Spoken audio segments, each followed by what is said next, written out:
Hey, what's going on, you guys?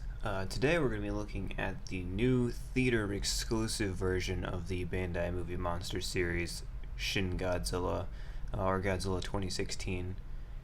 And right off the bat, you can tell that this theater exclusive is cast in a reddish orange translucent vinyl, and it has orange-ish yellow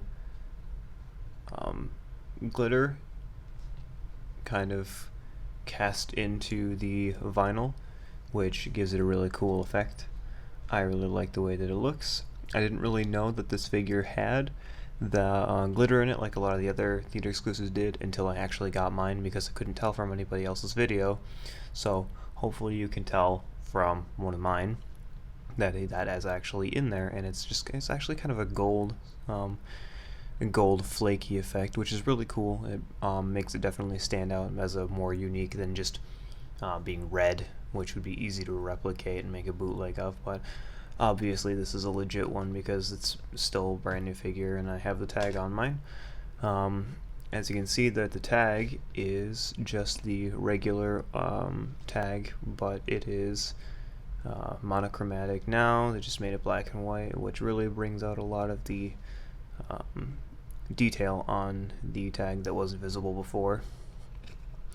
The inside is going to be the same as on the other version of the figure, and so is the back, except it's just one plain color now. But it's still definitely a really cool tag. I really like the blacked out look of that.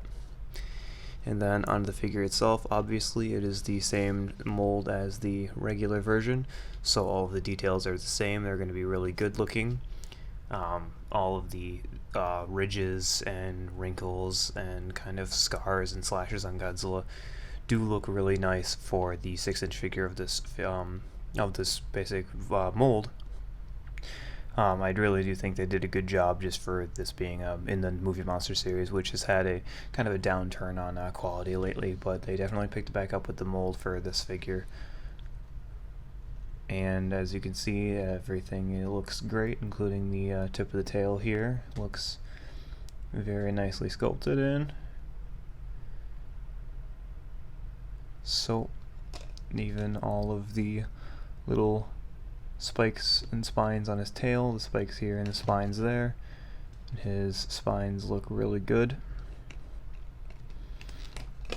And then of course his face looks really nice. It's kind of hard to focus this just because it is all one color, so cameras having a hard time actually picking up the ridges and things like that. That's better. But definitely a really cool sculpt. And then his legs and feet.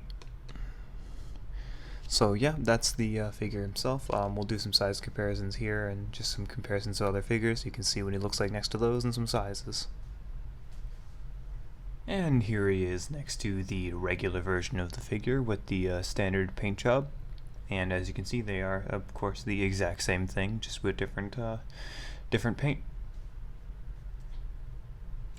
Here he is next to the NECA NES Godzilla, and then the Movie Monster series Evangelion Unit 1 paint job Mechagodzilla. He is definitely a little bit taller than either of them. Then different molds of these figures are obviously pretty common for people to have. So that's what he looks like basically next to some other 6-inch figures. And last but not least, here he is next to some 8-inch figures with the Bandai Movie Monster series Monster X in the 8-inch scale, and then the Marmot Entertainment Earth exclusive Millennium Godzilla paint figure. And then, of course, for his articulation, he has the arm rotation here. That is just for his little tiny arms that he has. And then he has his legs will go 360 like so. And that's about it, because the tail is glued in and there's nothing at the neck because that is a part of the chest mold. So when I bought this figure, it was just a few days after the movie came out, so they started to show up online. I got mine for right around $40, and I know that immediately after that, a lot of the pricing went to $60 and up, so I'm not really sure at where the price range on this figure is going to level out because it's such a rare figure, and then obviously the Shin Godzilla toys are in such a high demand right now. So I would definitely keep an eye out for anything between the $40 price range. 50 would be okay if you really want this figure. 60 and up, I would kind of hold off and just see what happens to the market value of this figure. But this is definitely a really awesome figure to have for the new basic Shin Godzilla movie, accepting it into the franchise. So if you are interested in this figure, if you really love Godzilla, definitely recommend going and trying to find one of these. Just pick it up as soon as you can for a price that you're okay with paying. Like I said, mine was only $40, which was a good price at the time.